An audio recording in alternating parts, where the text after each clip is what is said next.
I have this cut on my hand and it really hurts. I don't know where I got it from, but I keep scraping it against like everything. Have you noticed that when you get a cut or something like that, you all of a sudden just everything gravitates towards that cut and you just hit it all the time? Also, that guy's cleaning the sanctuary. I'm here early on a Sunday. Anyway, today we're going to talk about 3 different tips for somebody that is completely new to inears, and doing these 3 tips will help you out, hopefully. If they don't, then just maybe don't watch this video, or I don't know. 3 tips to make your inears feel comfortable and get used to them right now. Here we go.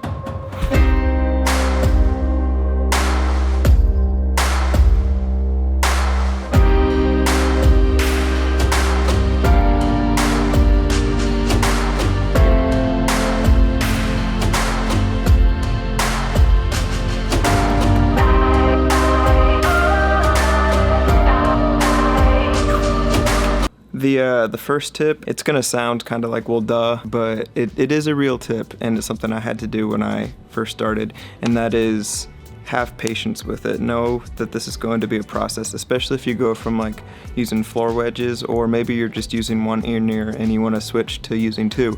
It's gonna feel kind of weird and it's gonna feel unnatural at first, but the more you stick with it, the better it will get, I promise. Being somebody that's used inears for over 10 years, it's great. Once you get used to it, you never want to go back. And not to mention, it saves your hearing and hearing health and stuff like that. For this is very, very important. So have patience. Number 2 will actually help number 1 if you can implement this. Well, I guess they're all going to help. Anyway, number 2 is going to be put room mics in if you can, whether it be 1, whether it be 2, preferably 2, that way you get a stereo image, but that'll feel a lot less isolating and it'll make you want to pop your inears out less, and it'll help you stick with it because it won't feel as like you're in your own head and then everybody else is doing their own thing. So use room mics, number 2. Number 3 is actually something I talked about on another inear video, which that'll be linked up there, right there somewhere. But that's going to be selective in what you put in your mix. You don't need to have everything, especially starting out, you don't need to have everything, because that's just going to introduce more frequencies than you know what to do with. And when you introduce more frequencies and stuff like that and you don't really know where they fit within your mix, it's just going to bring problems up. So number 3, be selective in what you put in your headphones.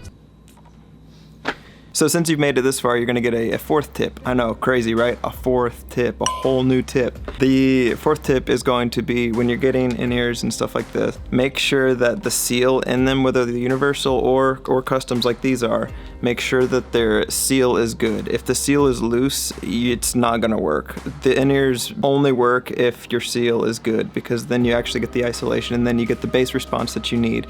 If they're not tight, it's just gonna sound tinny and mid-rangey and not be fun at all, and you're just going to want to get rid of them. So make sure the seal is good. That's so important. That's all I have for you guys today. If you like the video, go ahead and hit the subscribe button down below, and hit the like button too for all those YouTube-y things. And with that, I will see you guys in the next video. Bye guys.